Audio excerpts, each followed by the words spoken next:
Jemi me doktor Pëllum Pipero dhe do të flasim për masat parandaluese për koronavirusin. Si të ruhemi nga koronavirusi dhe cilët janë këshillat elementare, gjithashtu dhe masat që duhet të marrim për një imunitet sa më të përforcuar. Natyrisht koronavirusi është tema e ditës sot kudo në botë, në vendin tonë po e po. Globin është i gjithë në emergjencë mjekësore e deklaruar nga OBSH-ja muaj më parë, dhe sa kohë për këtë virus të ri, koronavirusin, nuk ka një mjekim efikas antiviral, nuk ka gjithashtu asnjë vaksin ende parandaluese në tij, masat parandaluese janë të thjeshta, por mjaft të rëndësishme për ta mbajtur virusin larg vendit tonë radh parë, por dhe larg nesh gjithashtu. Dhe këto masa fillojnë nga shmangja e udhëtimeve në vendet e origjinës, siç është Kina, apo në vende me incidencë prevalencë të lartë të koronavirusit, si kundër është tashmë Italia fqinj, Korea e Jugut, Irani dhe vendet të tjera. Për fat, sot janë raportuar rastet e para edhe në Austri, edhe në Kroaci. Madje mund të thosh edhe një lajm pak a shumë të çuditshëm, sapo lexova që në Siri zëvendës ministri i Shëndetësisë është testuar dhe ka rezultuar pozitiv për koronavirus. Çka do të thotë se koronavirusi nuk njeh kufi, i hap me shumë lehtësi, do thosha në thonjza, portat e çdo vendi për të hyrë në të, sikundër ndodhi me Italinë, që edhe pse në masa do thosha të rrepta portuale, aeroportuale dhe kufitare, pa pritur një ditë Italia u gdhi, apo veri u Italis u gdhi në do thosha lajmin e bombë të prezencës koronavirusit në Itali dhe madje në një numër të konsiderueshëm rastesh brenda 48 apo 72 orëve. Pra, do thosha që në këtë kuadër, duke qenë se virusi ende ka shumë të panjohura për shkencën mjekësore, për mjekët, duke qenë se ende nuk njohim shumë nga rrugët e transmetimit, nuk njohim rezervuarin natyral të konfirmuar, madje për çudi Italia ende nuk e di rastin e parë, por rastin zero, si kundër quajnë ata, që mundësoi sjelljen e koronavirusit në Itali. Pra, sa kohë ka kaq shumë të panjohura, kaq shumë pikpyetje dhe kaq shumë panik të pa arsyeshëm, do të thosha unë, masat parandaluese duke filluar nga shmangja e udhëtimeve, pra në vendet e origjinës apo atje ku numri rasteve është i madh, dhe duke vazhduar pastaj me shmangjen e kontaktet me persona të smur apo të konfirmuar me prezencën e virusit, shmangja e vizitave në qendrat e mbipopulluara, shmangja e vizitave në spitale vend e pa vend,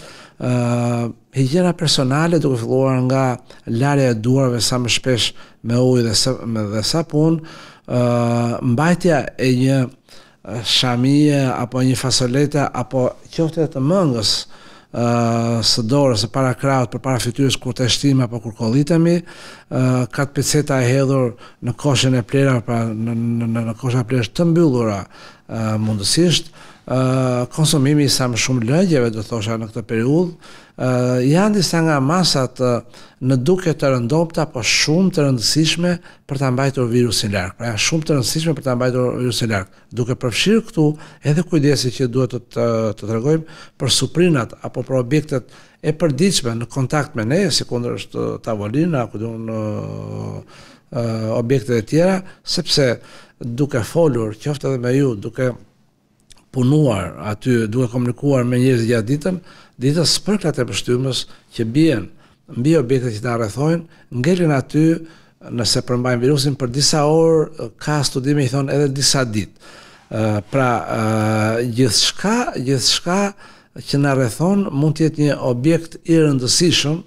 për të transmetuar këtë sëmundje apo këtë virus. Rruga kryesore të cilit e mirë njohur tash dhe konfirmuar është rruga respiratore, pra përmes rrugës sipërme të frymarrjes, por nëse ne vëmë dorën mbi një objekt të kontaminuar dhe atë dorë pastaj kruajmë hundën, e fosim gojë, fërkojmë syrin e tjera, mund të ndodhi që dhe jo mund të ndodhi, po ndodh që edhe kështu të transmetohet virusi. Pra këto janë disa nga masat masat do thosha të rëndësishme, të thjeshta në duke, por shumë rëndësishme për të parandaluar në kontakt me të virusit dhe pasojat e tij. Duke mos përjashtuar këtu edhe dezinfektimin e duarve disa herë në ditë me alkool të homogenizuar apo me dezinfektant të tjerë duarsh, që kryesisht mund ta përdorim mbasi lajm duart ose edhe pa i larë duart, nëse nuk kemi të lajm duart kaq shpesh, më shpesh apo më tetë kemi të dezinfektojmë duart disa herë gjatë ditës. Po në lidhje me imunitetin dhe përforcimin e tij, çfarë duhet të përdorim?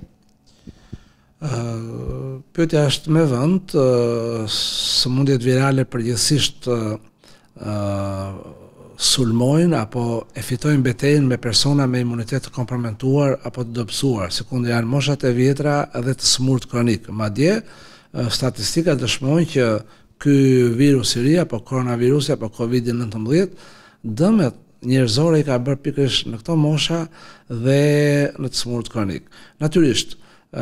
një organizëm i ushqyer mirë, një organizëm që merret me aktivitet fizik, një organizëm që nuk ka sëmundje kronike apo dhe sëmundje akute, e përballon më mirë përballjen me koronavirusin. Është fakt që sikund çdo sëmundje tjetër virusale, pothuajse 90% e personave që bien në kontakt me virusin e kalojnë atë pa shenja klinike ose pa asnjë shenjë tjetër, do të thosha. Dhe një pjesë e vogël e tyre, diku tek në terma kështu jo matematik, por të paraafërt 10% e tyre manifestojnë sëmundjen dhe diku 20% e tyre manifestojnë komplikacione apo forma të rënda të sëmundjes dhe në fund fare vjen tek ajo përqindja e famshme e deri tani me konfirmuar deri në një vdekshmëri që është 2-3% apo jo, që është të paktën 2 ose 3 herë më e vogël se sa e gripit zakonshëm, ndaj edhe unë kam thënë që si bazuar në shprehje popullore që ne themi ujku ndërkohë çakalli bën kërdin në përbakti, dhe unë them që neve vërtet po flasim për koronavirusin dhe është e rëndësishme të flasim për të, se është një virus i ri dhe me shumë të panjohura dhe mund të bëj dëme shumë herë më të mëdha nesër apo pas nesër në raport me viruset e tjera, ndaj dhe duhet ta ndjekim hap pas hapi si po zhvillohet dhe si ta parandalojmë, por gjithsesi duhet të që është shumë e rëndësishme mbrojtja imunitare, pra sa më të shëndetshëm të jemi, aq më mirë përballojmë. Sa më të rinj të jenë moshat që vinë në kontakt me virusin, aq më lehtë përballojnë. Madje do thosha që studimet apo konstatimet e deri tanishme dëshmojnë që fëmijët, si thuaç, janë të përkëdhelurit e koronavirusit, sepse nuk janë prekur, nuk kemi raste të fëmijësh edhe pse të ekspozuar të prekur nga koronavirusi apo që kanë manifestuar sëmundjen e shkaktuar nga koronavirusi, që është pneumonia atipike, forma më e rëndë, do thosha e komplikacioneve të koronavirusit krahas viruseve të tjera. Pyetja që më bëhet, si mund të arrisim imunitetin? Duke u ushqyer shëndetshëm, duke pirë sa më shumë lëngjet e frutave natyrisht, dhe disa studime të fundit dëshmojnë që konsumimi në doza të larta i vitaminës C dhe i vitaminës D3 janë, do të thosha, aleatat më të mirë për të mbrojtur nga koronavirusi në këtë situatë. Pra, konsumimi i vitaminës C në doza të larta deri 8 gram në ditë apo i vitaminës D deri në 10.000 unite në ditë ka dëshmuar rezultat të shkëlqyer, thon studimet e kolegëve tanë në botë, për të rritur forcat imunitare dhe për të përballur apo për ta përballuar në mënyrë perfekte pasi pasoi infektimin apo infeksionin nga koronavirusi. Jemi në mes të një epidemie gripi. Ku ta kuptojnë qytetarët që kemi të bëjnë me epidemi gripi dhe jo me koronavirus, apo e anasjellta? Tashmë neve jemi në sezonin e gripit sezonal, pra në epideminë e gripit sezonal, edhe pse qarkullimi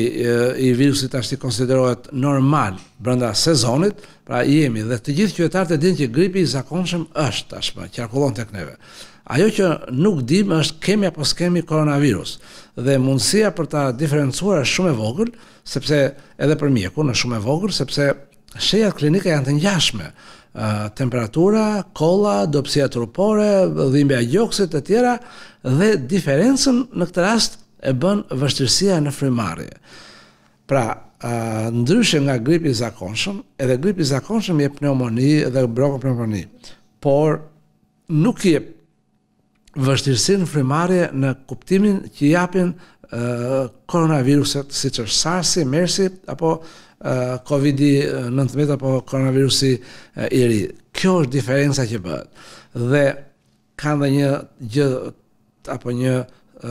karakteristikë tjetër shumë të rëndësishme, periudhë inkubacionit. Koronavirusi ka shumë më të gjatë se gripi i zakonshëm. Nëse gripi i zakonshëm ka 2 deri në 7 ditë apo 3 ditë mesatarisht, ky ka 14 ditë mesatarisht. Ka raportime apo konstatime që mund të jetë më gjatë periudha inkubacionit. Pra, është shumë e vështirë për një qytetar që të bëjë diferencën, është e vështirë gjithashtu edhe për mjekun të bëjë diferencën, por diferencën në kuptimin më të mirë të fjalës, në kontaktin e parë të pacientit me sistemin sensor e bëjnë të dhënat epidemiologjike. Pra, nëse një person ka ardhur nga një zonë me incidencë të lartë të koronavirusit, sikundësh Italia, Kina e të tjera, dhe brenda 14 ditëve nga kthimi në shtëpi apo në vendin tonë, bën papritur temperaturë, kollë dhe vështirësinë frymëmarrje, gjë e parë që duhet i shkojnë në mend është që ai mund të jetë infektuar nga koronavirusi. Dhe në këtë moment duhet do e mos të vërë një maskë në fytyrë, nëse nuk ka të mos dalë nga dhoma, të marrë në telefon urgjencën kombëtare dhe t'ju thotë që unë jam filan Festeku me adresën filan vend, para kaj ditësh kam ardhur nga Italia apo nga Kina, sot më ka filluar temperatura, kolla dhe vështirësia frymëmarrje, në mënyrë që personeli shtensor që shkon në këtë familje apo të ky person të jetë i veshur, i mbrojtur dhe nga ky moment përgjegjësia për shëndetin dhe kujdesin e mëtejshëm ndaj këtij personi është e sistemit shëndetësor. Pyetja është, a keni ndeshur raste të dëshimta me koronavirus? Për t'ju thënë të vërtetën, që nga momenti që virusi është prezent në Itali, çdo rast që vjen nga Italia dhe ka këto shenja klinike, neve potencialisht e konsiderojmë si të mundshëm dhe për koronavirus dhe në këto raste natyrisht ajo që bëhet është që merret analiza, tamponi nga goja apo nga fyti dhe çohet në Institutin e Shtetit Publik. Ajo që dua të them apo të konfirmoj është deri tani neve nuk kemi pasur asnjë rast të konfirmuar me koronavirus, edhe pse janë dyshuar. Mendoni se në rast pandemie kemi aparaturat e mjaftueshme për oksigjenim të drejtuar? E kam dëgjuar shpesh këtë punë e aparaturave. Keni konsiderat që mjekësinë në atë parë bëjnë njerëzit, e bëjnë doktorët dhe infermierët, e bën mjedisi, e bëjnë duke bashkëpunuar gjithë bashkë. Aparaturat janë të nevojshme, natyrisht, në ndonjë rast janë të domosdoshme, siç është fjala për insufiencën respiratore të rëndë që shkakton edhe koronavirusi, por dua t'ju them që unë personalisht duke mos qenë specialist i fushës nuk kam asnjë informacion të sakt. Kam dëgjuar që dikush thotë kemi 80 respiratorë, dikush thotë kemi 80, dikush thotë kemi 200, nuk kam asnjë atribut për t'ju referuar këtyre lloj shifrash, sepse unë mendoj që e para janë këto masa që diskutuam deri tani. Pra të rrisim kapacitetet pritëse, të shmangim panikun, të japim sa më shumë informacion qytetarëve në mënyrë që të jenë të sqaruar, të japim sa më shumë informacion rreth masave parandaluese dhe të ngrejmë kapacitetet pritëse në spitale duke pasur në konsiderat numër 1 mbrojtjen e personelit shëndetësor, sepse është më i ekspozuari ndaj rasteve që vijnë duke i ditur më përpara ose duke mos i ditur fare, sepse mund të ndodhi që qytetari, pavarësisht se çfarë i themi ne, të vijë drejt në spital dhe të thotë doktor jam me temperaturë dhe neve nuk e dim, e marrim vesh mbas 10 minutash apo 20 minutash që ai ka qenë në Itali, që ai ka ardhur dje, që ai ka këto shenja dhe kjo kohë ekspozimi është mjaftueshmërisht e gjatë për të efektuar doktorin. Ndaj është shumë e rëndësishme që në kontaktin e parë ta marrim me shërbimin e urgjencës dhe t'i themi në telefon problematikën. Ndaj duhet të rrisim jo vetëm kapacitet pritëse, po edhe të marrim masa të plota mbrojtëse, ashtu si kundër i kemi marrë për personelin mjekësor që të jetë i veshur me ato veshjen mbrojtëse, me syzat, me maskën, me skafandrën, me mantelin, me një përdorim, me çizme gjithashtu, dhe të kemi mjedise të veçanta të dedikuara për këta lloj pacientësh, sikundër i kemi qoftë në urgjencën e pritjes të shërbimit të sëmundjeve infektive, qoftë në qendrën e kujdesit të terapisë intensive, gjithashtu në infektiv. Dhe në varësi të situatës, mbas rastit të parë, rastit të dytë, rastit të tretë, që nuk do dëshironim ta kishim, po që të gjitha gjasat janë që ta kemi, rriten gradualisht kapacitetet të cilat janë të gjitha që sot në dispozicion të çdo lloj situate që do na paraqitet. Me që jemi tek masat e marra, çfarë funksioni kryejnë maskat? A është mbrojtëse 100% dhe a duhet i përdorin të gjithë qytetarët apo nuk e ka atë funksion mbrojtës, kështu që mos të dyndemi për të vlerë? Ka disa opinione apo disa koncepte. Natyrisht që unë do të jap opinionin tim. Neve jemi në situatë të një emergjence globale, po ende nuk kemi koronavirus të konfirmuar në Shqipëri. Pra, vrapi për të blerë maska e për të pasur stok në shtëpi më duket i parësyeshëm. Në rast se do të kemi prezencë të koronavirusit në vendin tonë, natyrisht do dalin udhëzimet të tjera se kush duhet dhe ku duhet i përdori maskat. Duhet ju them që ato maskat e thjeshta kirurgjikale janë të mjaftueshme për të përdorur nga qytetarët, sepse roli i tyre është mjaft i thjeshtë të parandalojë daljen e spërklave të mbështymës nga personi potencialisht i infektuar në mjedis apo t'ju hidhet në surrat personave të kontaktit, apo të mundësoj mos marrjen e këtyre spërklave të mbështymës nga një person tjetër që të vinë tek goja ime përmes ajrit. Pra, këtë lloj roli, këto lloj maskash e kryejnë mjaftueshmërisht mirë për qytetarët. Natyrisht, nuk është e thënë virusin, neve nuk e kemi duke ecur kështu bulevardit në këmbë, nuk është normale të eci me maska gjatë rrugës, më duket anormale tendenca për të blerë maska vu në farmaci.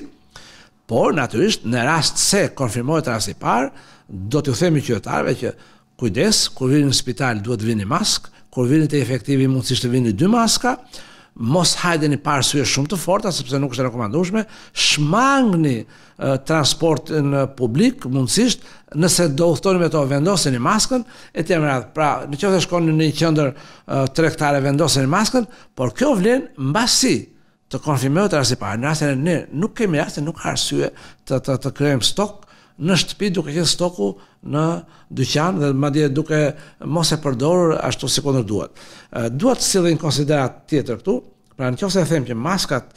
e zakonshme kirurgjikale janë të mjaftueshme apo mjaftueshmërisht të dobishme për të mbrojtur qytetarin, pra aq kohë sa është i ekspozuar dhe është i ekspozuar relativisht pak, këto lloj maskash në rast epidemie të koronavirusit, pra në rast se kemi në spital koronavirusit, nuk janë të dobishme, nuk janë të mjaftueshme për mjekun dhe personelin që shërben me këtë smur, sepse duhen maska të posaçme për të mbrojtur nga ky virus në kushte spitalore. Në kushte spitalore, nuk po flas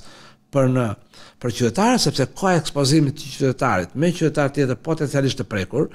është e vogël, mundësia për të infektuar është mjaft e vogël, por është reale dhe këto maska janë të mjaftueshme apo të dobishme për të mos u infektuar ose për të kufizuar numrin e rasteve me infeksion. Zoti Pipero, në opinionin tuaj, me që e prekëm pak edhe pjesën e udhëtimeve, mendoni se duhet të mbyllen pikat doganore ose pikat e rinasit ku janë edhe udhëtimet?